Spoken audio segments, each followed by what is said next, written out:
Hey everybody, two Alpha Gals here. I'm Debbie Nichols. And I'm Candace Mathis, and you're listening to In the Tall Grass, where we're sharing stories of reinvention, resilience, and rediscovering joy. Whether it's facing Alpha Gal syndrome or any other redefining chapter of life, we all have to learn how to navigate the journey through the tall grass. So here we go. So today we are talking again with one of our favorite people, Dr. Paige Freeman, who is an Alpha Gal informed psychologist with a clinical focus in the treatment of anxiety, including food allergy stressors. So today we're going to talk with Dr. Freeman about getting to a place of acceptance. So thank you so much for being here, Dr. Freeman. Hi, good to see you guys again. It's great to see you too. Always. We love having you here. So like most of you have heard, we talk a lot about getting to a place of acceptance, moving through kind of the stages of grief with a diagnosis like Alpha Gal or a food allergy that kind of just comes into your life pretty unexpectedly. And I know, Debbie, I want you to add in here too with this, but I know for me, since, I've done a lot of therapy over the years, whether it's talk therapy or EMDR therapy. And when we were really thinking about this, the way that I've perceived it in getting to this place of acceptance, it's almost like this mountain you climb and you get to the top of it, right? And it's like, okay, I accept it. I have my hands on my hips and now all is well and I'm going to charge forward. But it's not always like that in reality. And I think what I have struggled with at this point is accepting what it is, but then taking it out into the world and being met with non-validation. Is that a word? It's a word. And be now.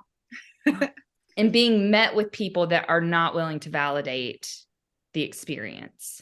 Do you have a different perspective on acceptance and kind of what that has been for you in this journey?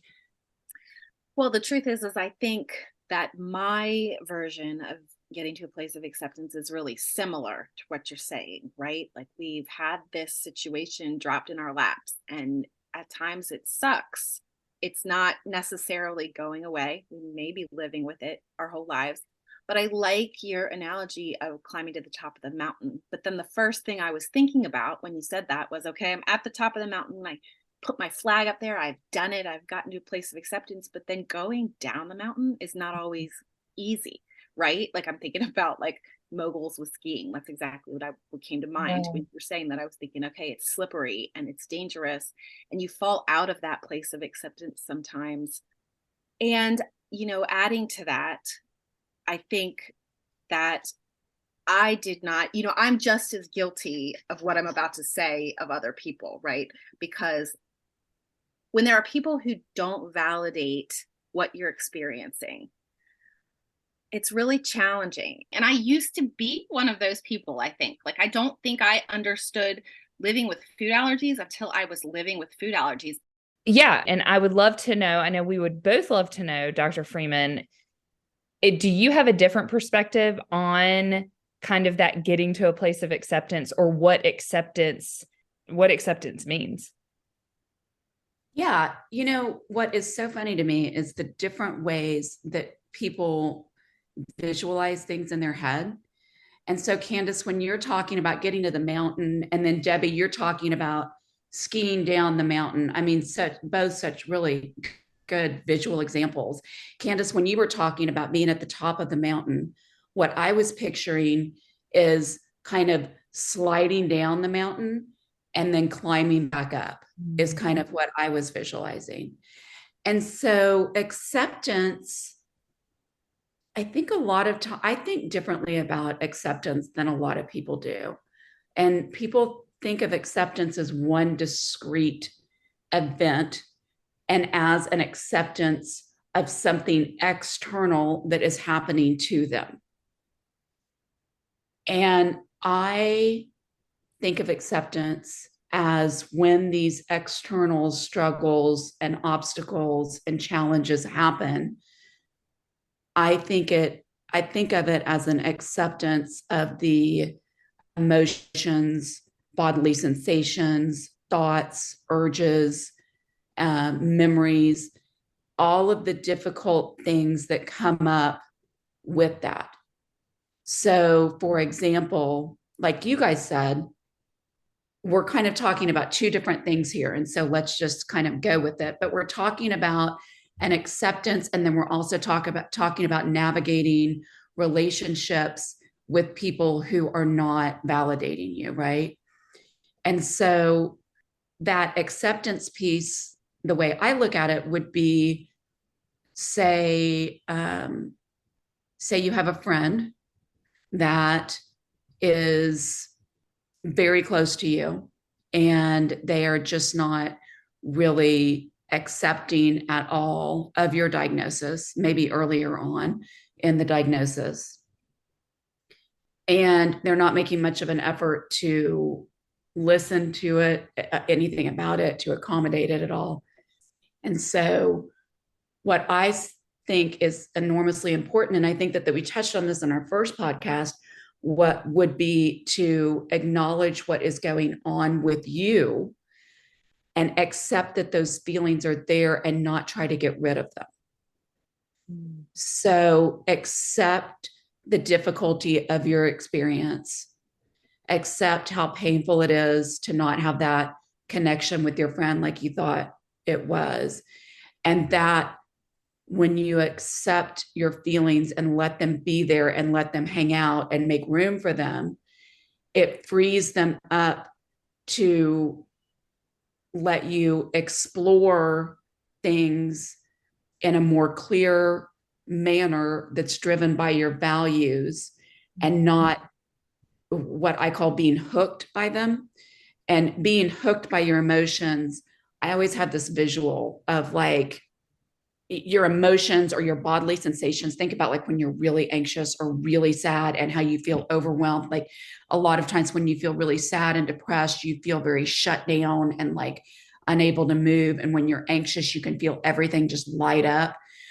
So when you are overcome with these really difficult emotions and sensations, urges, memories, all of those things, and you can become hooked to those things if you try to get rid of them.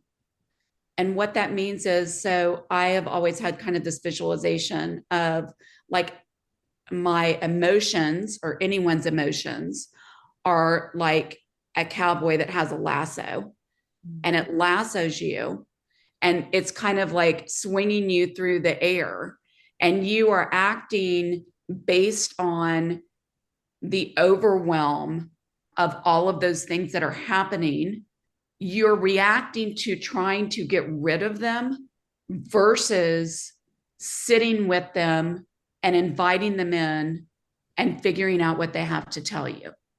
And so there is such a beauty in, and we kind of talked about this the last podcast, but was sitting with the difficulty and letting it be there and experiencing it and observing it and just making room for it. Because that's where you really get to know your pain and your life and yourself. And when you can really also begin to see what you value. Because when we're really hooked, it's usually because it's something that's very important to us. And so acting in accordance with what you value is one of the best things that you can do for your own mental health. And that changes, doesn't it, Dr. Freeman? Like all the time. It's so funny because it changes depending on the role you're in.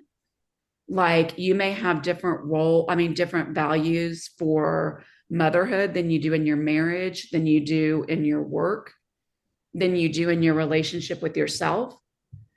And even with those values that you have, say, as a mom, right? Or let's go with this, since we're kind of talking about different relationships with other people, more peer-like relationships. Maybe you value certain things in one friendship, but in another friendship, you have other things that you value. You may also value different things. It's not like I'm more than certain that you guys don't have the same values in a friendship that you did when you were 18 years old. Right. I know I don't, right?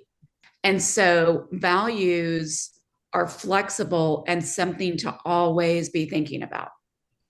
Yeah. And I think that's great advice, because we do have to ebb and flow with this so much. Like Debbie was saying, the moguls, and it gets kind of, I feel like it's kind of always going to be like that to some degree, just in life in general. Everyone has their moguls that they have to navigate. And this is one of ours. And yeah, I can think back on the shift that I've had in several different, it's growing in your life, and it's the values change. When you're a single person, before you have children, if you have children, things shift when you become a mother. They shift when you become a spouse or a partner. You're constantly kind of making those adjustments. And I love that you've brought that to the forefront, just the importance of understanding what our values are. Do you have any tips on how people really can dive a little bit deeper into figuring out what their values are? Because I don't know that everyone understands how to even name that, maybe. Yeah. And a lot of times when we haven't done kind of a dive into it, you can realize that you've taken on values. You've kind of assumed what your values are based on input from either other people or the way that you were raised or what society is telling you is an important value. And when you kind of think about, oh, what do I value? Well, like you might come up with honesty, right? And it's not that you don't value honesty, but that's really not one of your top three.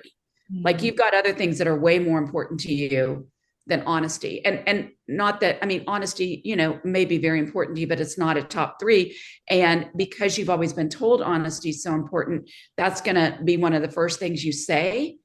But really, in the way that you live your life and the way that you think about things, when you do kind of think about it more in depth, you realize that there are other things that are way more important to you. And this is going to sound so silly, but really what I would encourage people to do is just go Google values list and go and write down the ones that are important to you. And it's funny because, I do a lot of work with this with my patients.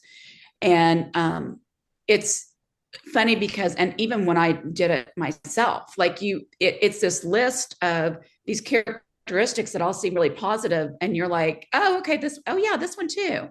Yeah, this one too, for sure. And you're left with like 20 values. And that's great. But really, it's way easier in this work if you can like narrow it down to like 3 that you can readily call upon. And to kind of bring it back, Candace, to the analogy of the hill. Mm-hmm. So when this kind of ties it back in with acceptance of your feelings and everything. So when you are sitting there with these difficult emotions and everything else I said, sensations, urges, memories, when you're sitting there with those and you're in a place of letting them be there, it's a really great thing to do after you've given yourself some time sitting there to remember what's important to you. And that's why it's important to only have 3, because remember, when you're doing this is usually during a difficult time. But I would actually, as an aside, encourage people to do it a lot so you can just become more mindful, which is really what I'm talking about, is being mindful. And so you can become more mindful on a regular basis. But it's really great, again, using the mountain analogy, when you're starting to kind of slide down that mountain and maybe getting hooked and maybe being really led around in a way that's not consistent with your values, to recall your top 3 values and say to yourself, what can I do now to act in accordance with these values? I just had a question for you. Sure. So let's say you come up with these three values. Does everyone in your circle have to sort of check all the boxes, or can you have values sort of satisfied by different people? Like, say, for example, compassion. Maybe I've got one friend who is just extremely compassionate. And so when I need that, I would go to that friend, knowing that maybe another one wasn't that way, but maybe that other one was really honest, like you were saying as an example. Can you can you have people sort of fulfill parts of your values, or is it Absolutely. okay? Absolutely. And it's interesting, Debbie, that you bring this up because now we're getting even more in depth with this because you can have values for what you need from a friend. And you can also have values about what kind of a friend you want to be. Or in this situation, you can even have values about what it is that, and so, well, let me back up a little bit. And so in a relationship, you may, for instance, have a value of, let's say, peace. And so that might lend itself to a relationship where your value for the relationship is more peace, right? And so you may be willing to let some things slide. So, for instance, let's say that you have a long distance friend that has known about your journey with Alpha Gal and never been like outwardly horrible about it or anything, but really not much of a support, just doesn't really check in with you or what you would typically value, but they're hilarious and they really are good for your mood and you really enjoy talking with them and you always have a great time when you talk to them. That value of humor in a friendship or laughter in a friendship may, in that one situation, be more important than the compassion piece of it. And so when you get into these relationships with different people and how, if they're not validating you, what do you do? There's not really an easy answer because it all depends on so many different moving parts that it's not just if they're not supportive of you, then that's it, never talk to them again. Right. And so there's a whole bunch of moving parts, and I'll name a few of them that I can just kind of think of off the top of my head. And I'm sure I'm forgetting about some things, but I think one of the moving parts would be how life enhancing is this friendship to you? So is this more of a person that you just kind of met in at your kid's school and you say hi in carpool?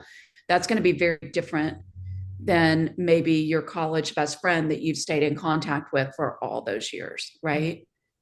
Who really knows you as a younger person and you guys have a lot of history with each other. Another factor in if someone's not very validating to you in terms of what you do with that is kind of what is the level of required engagement with them. So how often do you have to see them? And that can go both ways. If it's really painful and you have to see them often, then that's different if it's really painful, but you don't have to see them very much. Mm-hmm. And so, for instance, that could come up with an uncle that is just really not great about it, but you have to see him every Thanksgiving. And so you may be able to tolerate that more because you don't have to see him very often. But on the flip side, the degree to which he is kind of an ass about it may make it where you need to consider either having a serious conversation with him or, at an extreme, maybe making other holiday plans. But there's no set in stone answer. This is going to be different for every person. And so I'm going to kind of talk about something else since I just brought it up. I think it's really important. And Debbie, you actually really talked about this when you talked in the intro, is that you didn't really understand.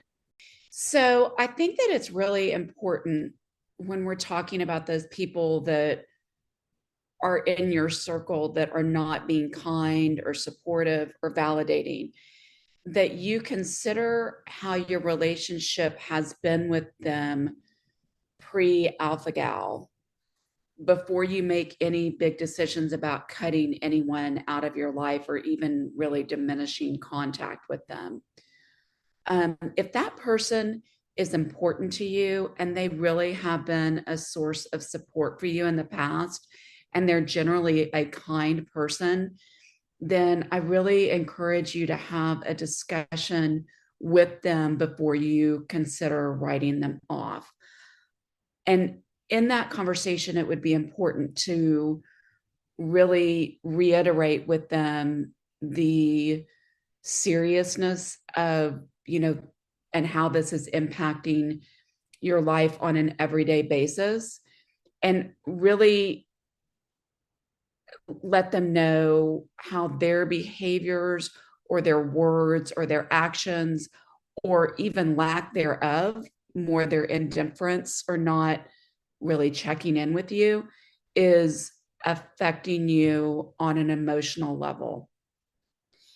Because, Debbie, just like you said before about your experience about not understanding about food allergies until you actually had them, I think that there's a really big difference between ignorance and someone that just is not going to be supportive, period. And so when you really explain it to them, the reality of your situation and how it impacts you emotionally, how it just really how it's impacting you across the board, you take that ignorance piece out of it definitively, so they do know. And maybe you can share different articles about alpha gal or whatever it is that you need to do. But just to, if a person has been kind and supportive in the past, it may just be ignorance and not that they can't be on your team and a source of support. It may just be that they're not really fully understanding what's going on. This brings up an example that Candace and I were talking about prior to meeting with you, something that happened this past summer. We watched, or I had COVID actually, and I was watching a morning news show. And the hosts of the news show were answering questions on, that the audience members had sent in. And one of them was, we're having a birthday party for my friend. And this friend who's having the birthday wants to go to this fancy Italian restaurant. But one of our other friends with food restrictions wants her to change that restaurant because she's not able to eat there. And the hosts of the show, it wasn't even indifference. This is what made me think of that. It wasn't even indifference. It was, how would you put it, Candace? Mocking, maybe. Mockery. They said no. And they laughed about it and they rolled their eyes and they said, then pack a lunch or order the zucchini noodles or don't go. And it was kind of in that sort of dramatic way. And even though I, don't consider these talk show hosts personal friends, it was still so hurtful to me. Like I think I actually started to cry, and I rewound it and I recorded it and I sent it to Candace and I said, am I being too sensitive about this? But sometimes it feels like it's coming from all angles. And that's where it starts to feel really overwhelming. And I shouldn't even say that's where it starts to feel. The whole thing is pretty overwhelming, right? Living with a food allergy, but then having people being indifferent who are close to you, or even worse, not validating your feelings or being challenging. We do run into that a little bit too. It's hard no matter what level it's on, whether it's your acquaintances or your spouse or your parents or the morning talk show hosts. Yeah, I heard about that. And it really is too bad because they had a very wide audience of people that I'm sure that really hurt and furthered their sense of isolation and of being all the really difficult things that go along with this, that I imagine that was really very painful. Is it okay for those of us living with something like this, whether it's food allergies or, other conditions, chronic disease, anything? Is it okay to have those feelings? Like it's sometimes I feel like my feelings are too big, right? Like I let these feelings be too big for me, but when I really love to be able to sit with them, even if I come to, my version of acceptance, kind of like when we were talking in the beginning, this is my life now, and I'm okay with that. I'm finding great ways to reinvent it, great substitution, great friends, great community. There are still these moments where it's just like a punch in the gut, right? And how do you go around those moguls, right? Like how do you swallow that? How do you sit with that? Yeah, you just sit down on the mogul and plop your skis there and just sit with it for a minute, because that is a gut punch. And you are having a very normal reaction to something that's very painful. The more that you try to escape that pain and avoid that pain, the more difficult it will be to continue to ski down the mountain or go up the mountain or wherever we are on the analogy, but you know what I mean. Right. And so it really is about letting it be there. It's very normal. So when that happens, just a brief acknowledgement of, this is painful. I've got tears in my eyes. I'm noticing that my whole body just feels really tired. I'm noticing that I'm tense in my shoulders. I'm having the thought that no one is going to understand. I'm having the thought that this is going to be a real setback for the alpha-gal and food allergy community in general. And I'm noticing that I'm just sad, and I'm feeling kind of hopeless and lost, or whatever it may be, just letting it be there. Feelings are never wrong. And by feelings, I mean emotions. Right. Emotions are never wrong. Emotions are normal human experiences that we all have. And when we get into trouble, I know I already said this, but it's worth repeating, is when we try to avoid them and get rid of them. That's where the issue is. But that's too bad that happened. I mean, that it really is. It's upsetting. And it feels like, on some level, one of the things that I'm thinking when we're talking about this is, it feels like, as someone that works with people every day that are dealing with this, what's coming up for me is I'm feeling like, oh my God, don't give someone an excuse to do this to people. You know what I mean? Like, stop saying this nationally. We've come a really long way with people being kind and understanding. And what a setback, Yes, I couldn't agree more. Like the advocate side of me was horrified because I was thinking how discouraging it was for those of us who are fighting to be seen, because we work so hard to try to draw attention to this thing we're going through and to normalize it. This is the way that I have to live in order to be able to live, to be able to breathe, to be able to eat. I have to avoid these things. So to have someone with a wide audience mocking it or making light of it, it feels like it's undoing so much of the work that we're trying to do, that FAIR is trying to do, that you're trying to do, that the, Tick-Borne United is trying to do, all these people who are trying to help us be seen so that we can live our lives. So thank you for the validation. Oh, no problem.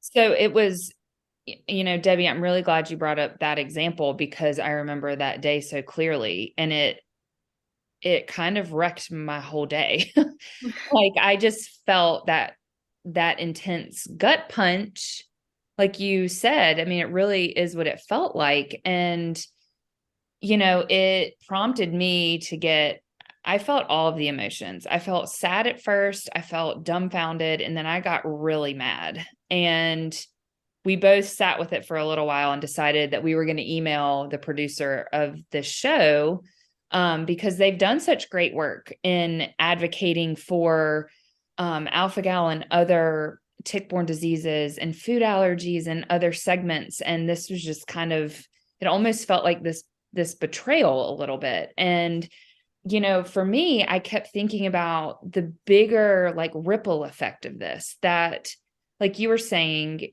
you feel dismissed, you feel not seen. But then if someone in the restaurant business sees that episode, then they might feel validated to not take it seriously. And you know, it's like this wide ripple effect that it can affect every person you encounter if they choose to also take that to heart, you know? So I think that's where this gets really hard for us sometimes to navigate this. It's like we were saying, Dr. Freeman, what are their values? I mean, I think that probably plays into it too, in your interaction with people, right? So, which I know we touched on that some, but it does end up being kind of this very complex web, I think, to navigate. It really is. It's super difficult to navigate. It's really, really hard. And so, you know, how I started to kind of talk about what those different things were that you consider, there just is not an easy answer. There just really isn't. And I would love for there to be like, because this comes up all the time in my work. It comes up all the time because one of the biggest stressors is people not understanding. It's so difficult. You know, you've already likely been dismissed by medical professionals. You have maybe been in the habit of dismissing yourself, especially pre-diagnosis, you know, like almost like, you know, telling yourself, doubting even your own experience, you know, that happens a lot. And people really, they have such a hard time trusting their own body that when you feel like other people, and this maybe trust may not be the right word, but it's trust-ish, I guess.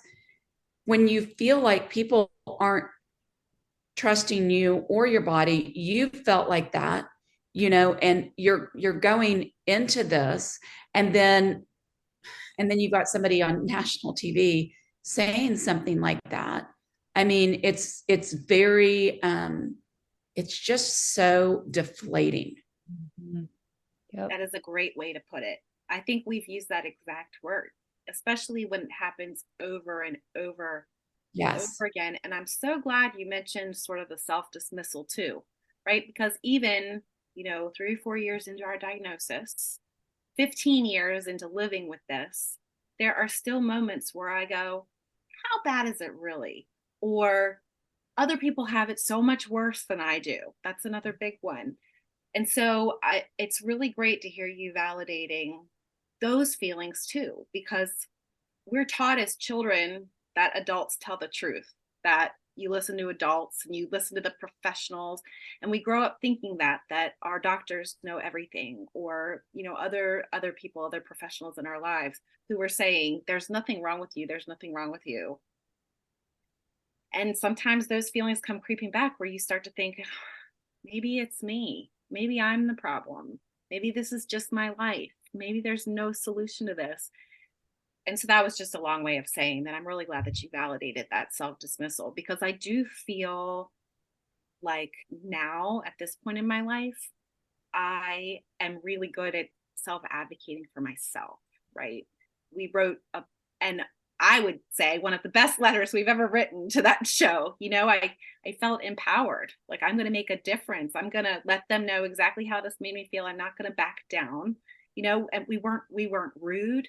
We politely laid out the facts and let them know how it made us feel. And it was empowering, and that helps with the self-dismissal too. So what I'd like to make a point of being crystal clear about, and I'm not sure if you guys have put this together yet, but what you guys did was you acted in the face of some really difficult stuff. You sat with it, and then you acted in the service of your all's values, which is advocacy. And I know you guys well enough to know that that is a very important value to you guys. And so you guys did exactly what I'm talking about. That's awesome. You just gave me chills. I know. I'm trying not to tear up here, actually, because your words right there were empowering. We set out to do just that. And exactly. We face challenges, moguls, whatever you want to call them, the tough road up. And so thank you for sharing that with us, because sometimes it feels like the top of the hill stays out of sight, or all you can see is rolling down the hill over moguls, So what you guys did is leaned into it, examined it, and then you did something consistent with your values. And do you hear that word that you used, Debbie, which was empowered with it? Mm-hmm. Yeah. That is the power of values. And I love that, because I remember after we sent it, we had moments of going back and forth, and we were like, do we speak up? Do we not? That whole like internal dialogue, the struggle we were having with ourselves for a bit. And then it's like, no, but if we don't, then we're not holding our value to the highest degree at this moment, right? Like, this is when it matters the most. And then we felt really good about it. And who would we be letting down if we didn't act on it? That was another piece too. Like, could I look our followers or subscribers in the face? Not that I look them in the face, it's all on Instagram or whatever, but could I face them and say, this happened and I didn't do something about it? Right. No, not feeling good about it, for sure. Yeah. Values are so powerful. They are so important. And let me say here too, that everyone has different values. There are not right and wrong values. There are not what your top 3 values should be. It's what your top 3 values are. And they're very different. They're not only fluid across people, but kind of back to what we went into before, they're fluid across situations, right? Even they're fluid over time, within different relationships, within different roles, but they're really hugely powerful when you can sit with it and then pivot and act in a way that is really the person that you want to be. There's a way to get to values. You asked this a lot earlier. One way that you can ask this question of yourself in a way that makes it more clear is, because people usually do kind of a values dive when they're going through a hard time. That's usually when it comes up for people. And so you can ask yourself, during this period in my life, during this struggle, when I am 80 years old or 90 years old or 30 years old or whatever it is, and I'm looking back on this discrete period in my life, what is it that I would like to be able to say I stood for? That's powerful. It really is. Yeah, it's got my brain going. Wow. And it's different. It's just, it's a very cool thing to do. Yeah. And we're all unique beings, like everyone is so unique, and it's just like our journey with any illness, or really it's our journey period, in your life. And we all have such a uniqueness. And I think that once you get a handle on what your top 3 values are, then you can start taking the next step, which we would love to dive into this with you on the next episode about boundaries. And like, because I don't think you can really establish your own boundaries if you don't have some of these foundational things in place. Am I right with that? You mean these foundational values? Yeah. Yeah, because you have to decide your boundaries are going to be placed on your, are going to be based on your values. Mm-hmm. Everybody's boundary is not going to be the same. Right. And that's probably really going to have to do with your values, like what's important to you. And other people, what are you working on right now? Right. And so it's going to look very different if, say, you are in a very tumultuous time in your life and you are just in a complete state of overwhelm, and someone makes a snide comment at Thanksgiving, and your value at the moment is just having some peace, right? Because you don't have the bandwidth to really do anything else right then.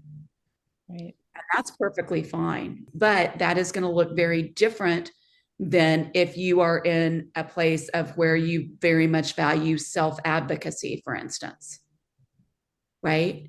And it's really what you need at that point in time. Mm-hmm.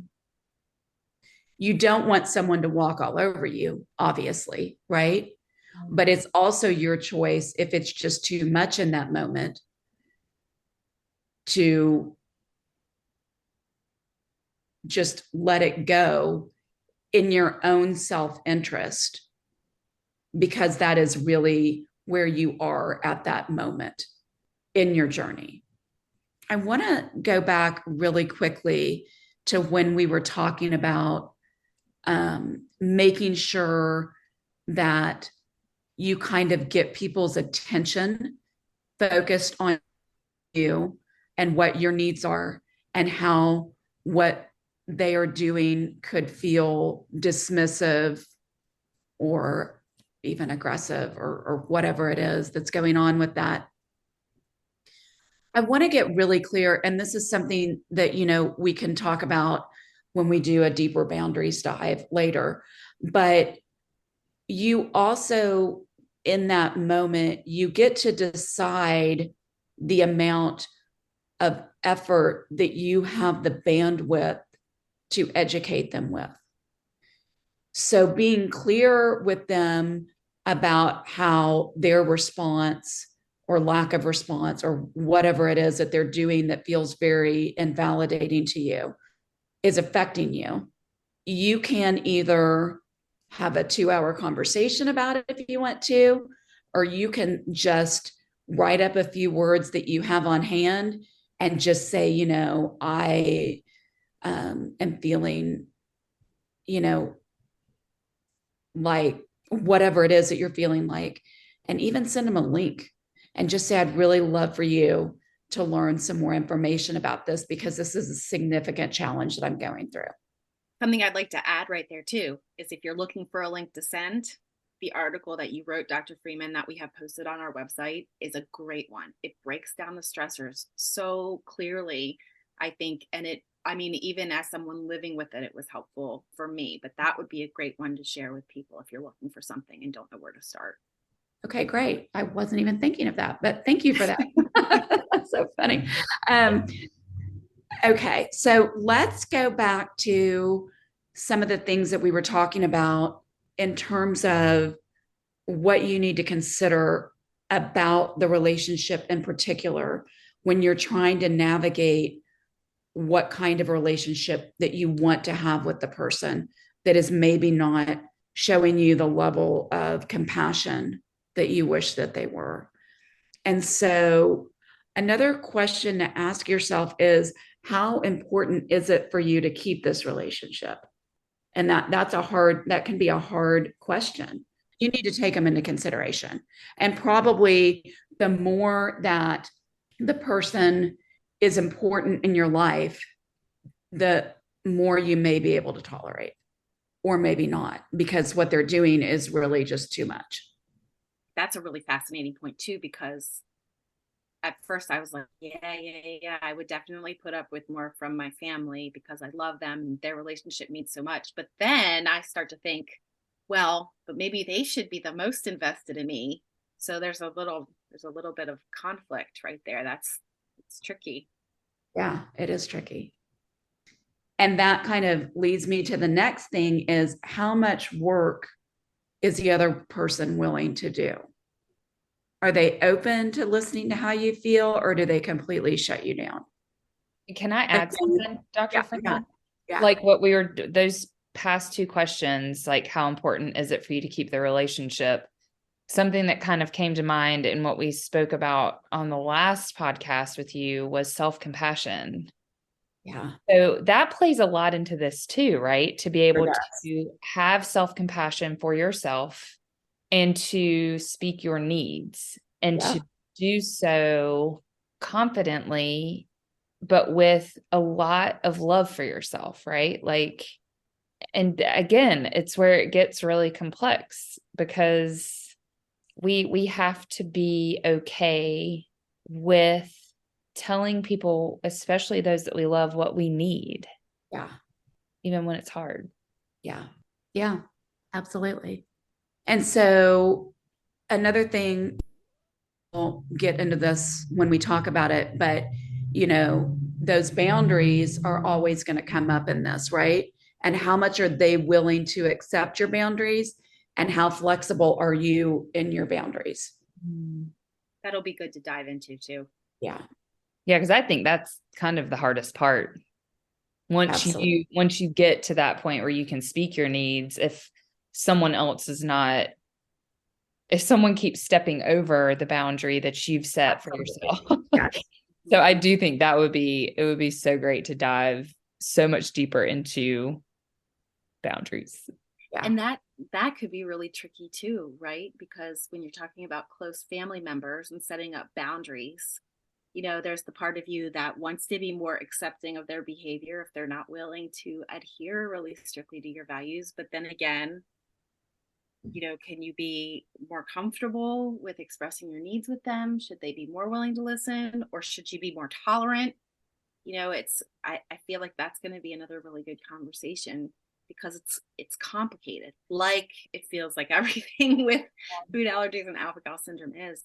So I think, with this, it's even more complex because we're dealing with a potentially life-threatening situation. It's so you almost expect people, I think, to take it that seriously. Right. And that's where that's where the line gets, I feel like, a little blurred. Am I right, Dr. Freeman? Where it's like you do have to be able to stand up for yourself firmly, because if we allow certain things, if we tolerate certain behaviors or unsafe situations, it can be potentially really hazardous for us. Yeah. And so that is where boundaries come back in. I mean, we're going to always, it sounds like, get back to boundaries, but it's kind of difficult to have this conversation without doing the deep dive on boundaries. But so when you are considering your boundaries, that may play a huge factor in what your boundaries are.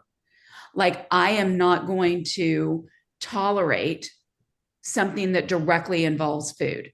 That is a deal breaker for me, right? Like, that is not something that I will ever tolerate in terms of something that puts me in physical danger. Right. But you may decide to tolerate a comment. And tolerate is probably not a great word. I'm having a hard time figuring out what word would be better. Reacting at the same level that you might. Yes. Someone else. Yes. Yes.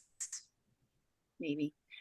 This is all just so complicated because it's so important.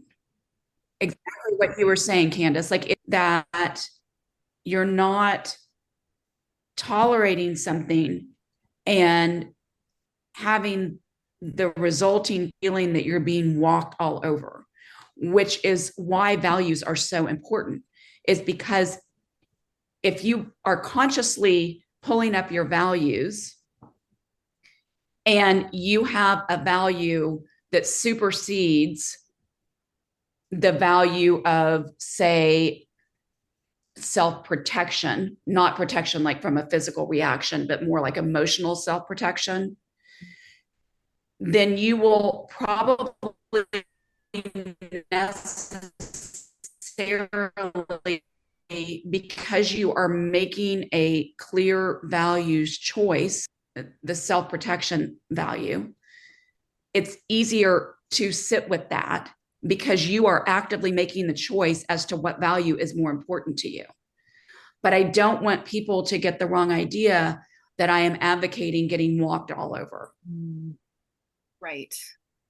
Or suppressing your own needs in the, just to keep the peace. Sure. It's difficult for me to even, it's just hard. Yeah, absolutely. And I think, when it comes to the life or death issue, which we're talking about, the longer that you sit with those feelings and they become normalized, you normalize them for yourself, the easier it is to be really honest about what's going on too, is what I found. So the thing that was coming to mind for me was downplaying the allergy, right? And so sitting with it and accepting it how I can allows me to be really upfront and honest. And my kids were great in encouraging this too, like to be able to say, if you bring me butter, I might die in your restaurant, and it's not intentionally to be dramatic. It's because I have to sit with the fact that if they do bring me butter, I could die in their restaurant. I really hope that doesn't happen. I have everything in place.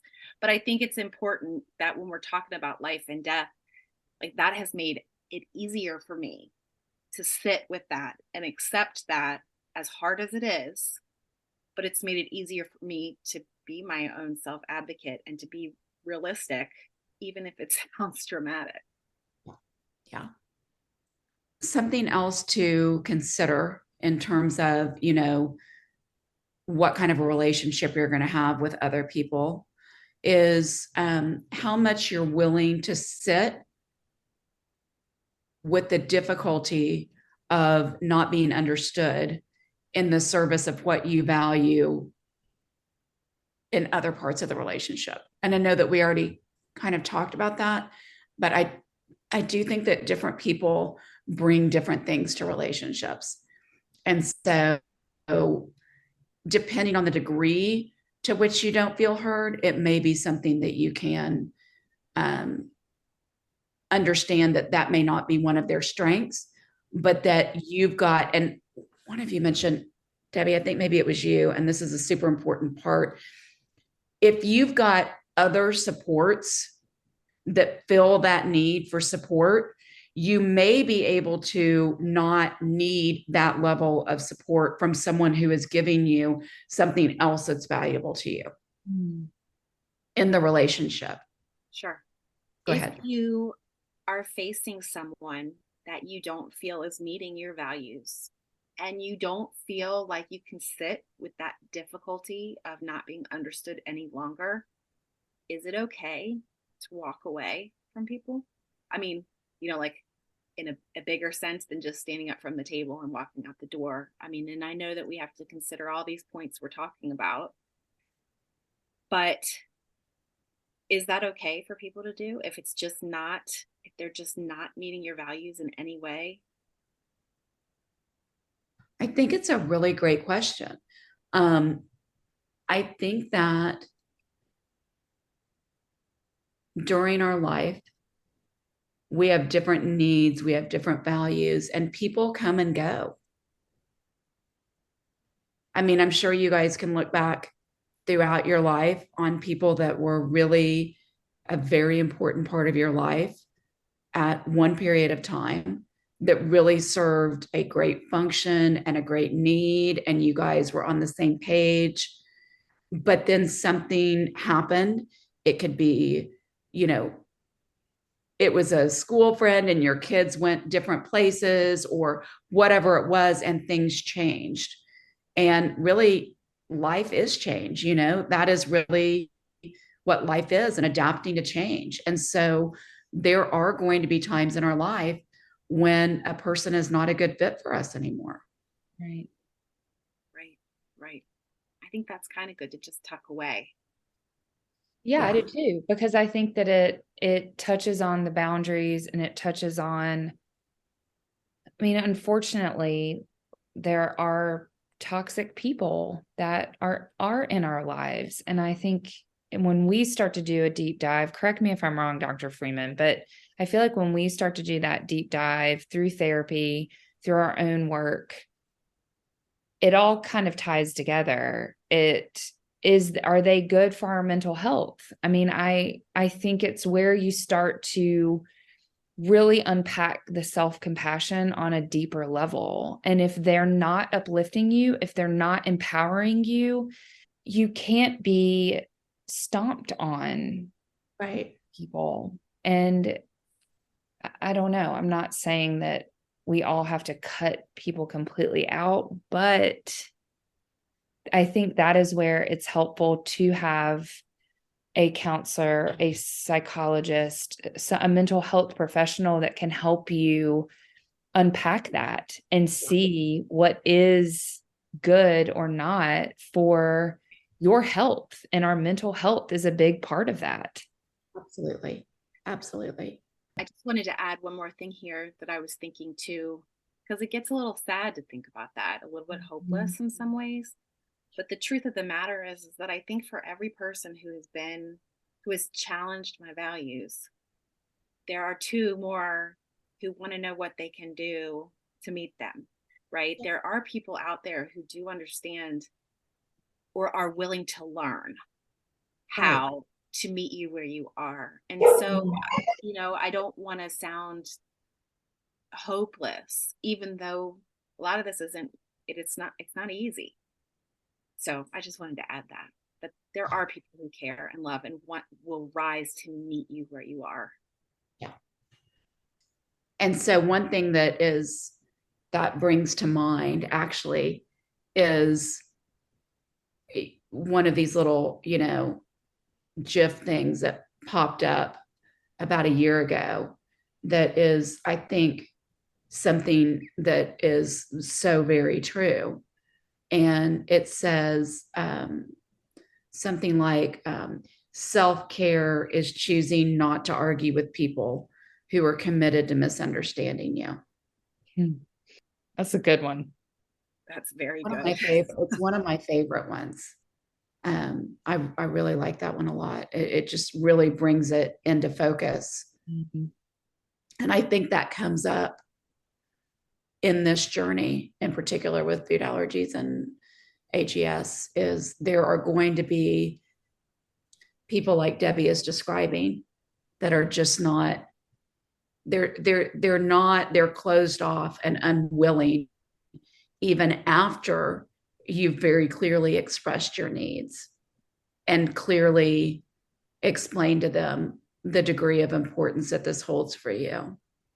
And when you realize that that is an act of taking care of yourself, it puts your lens on of what is it in this relationship is worth still doing.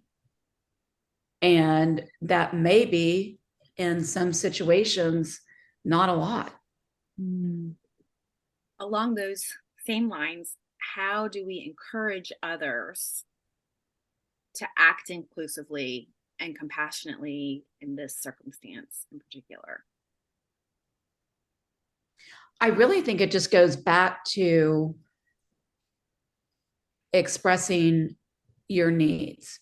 And it also goes back to kind of the thing that we talked about in the first podcast, where you being in a place of understanding what you need and having that self-compassion for yourself, I think really models for other people what it is that you need.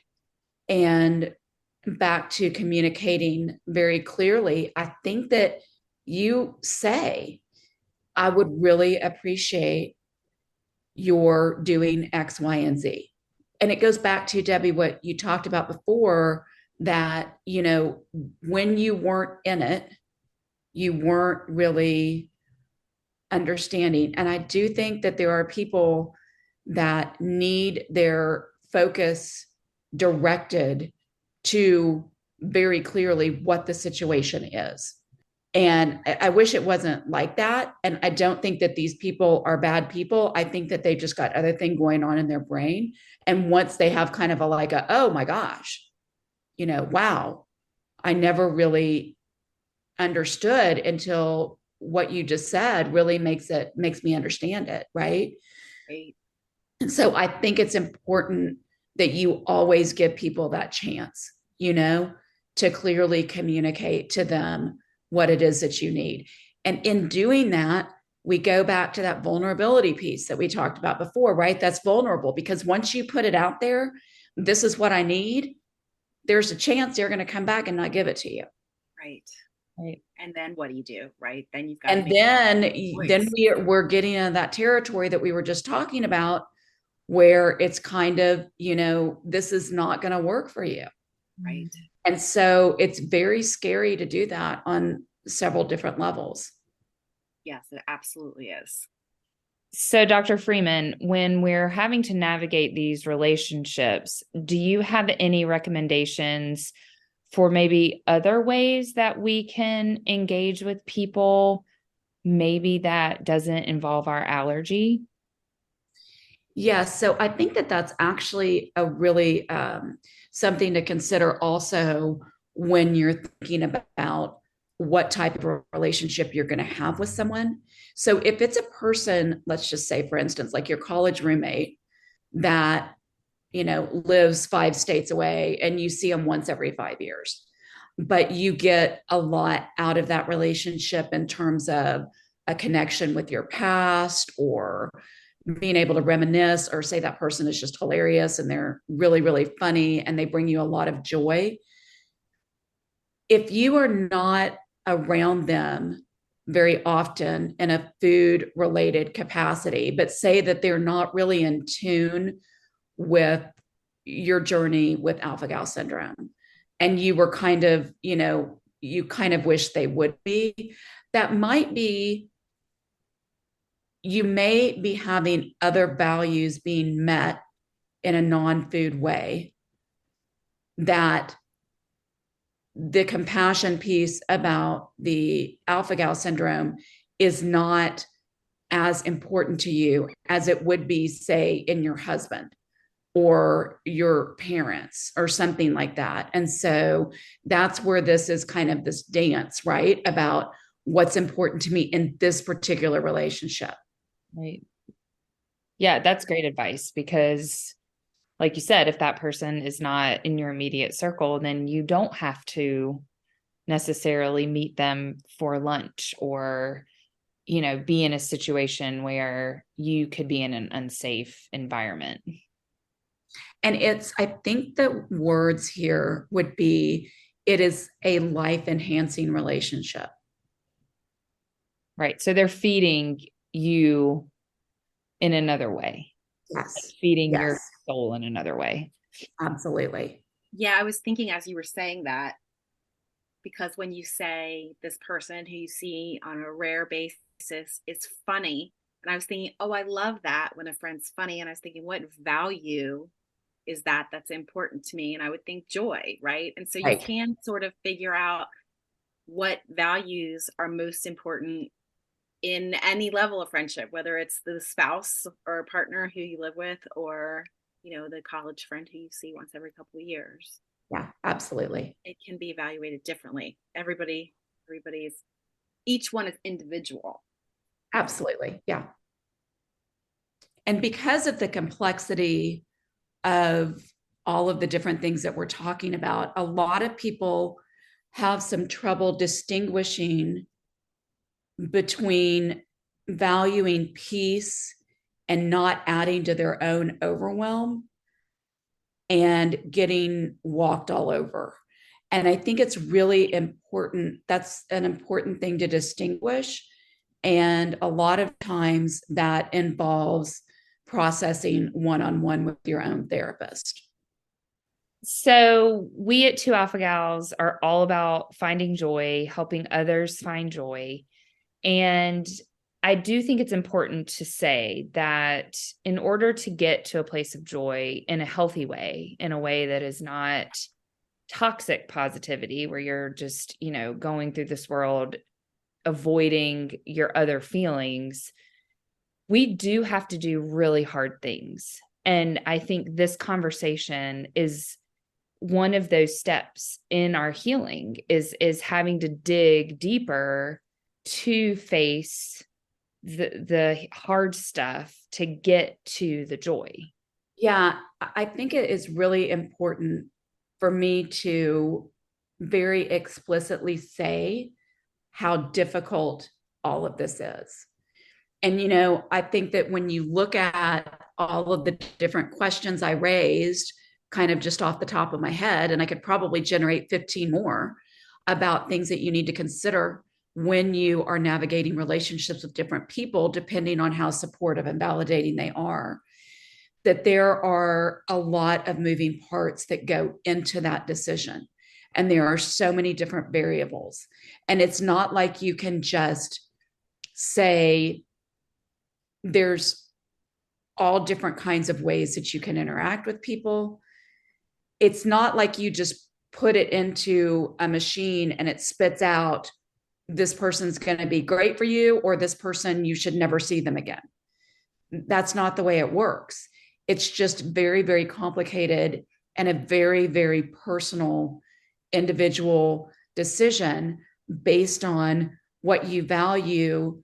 And when you're really honest with yourself, what is what you need in this moment, and your vulnerability to let other people know what that is, with the risk that they won't be able to meet it. And so not only is it enormously complicated, it can also be enormously painful. Yes. Thank you. Thank you for validating that. Well, this has been enlightening, Dr. Freeman. Thank you so much for spending time with us to sort of unpack a lot of this. And it's so important, I think, for people living with any kind of challenge, really, even further than food allergies or chronic disease. I think this could apply to a much wider audience. And we just appreciate you sharing your wisdom with us. And we look forward to the next conversation. I sure do too. I always have fun with you guys. We do too. Thank you so much. Thank you for having me. Thank you for joining us today on In the Tall Grass. Visit us at 2alphagals.com. That's TWO alphagals.com. Or you can find us on Instagram and Facebook at 2alphagals. If you enjoyed listening, please leave a review and help us grow this community. We're all faced with obstacles on our journey, whether it be food allergies or tick-borne diseases. You might outgrow the reactions, but you won't outgrow the person you become. Ticks suck, but life doesn't have to.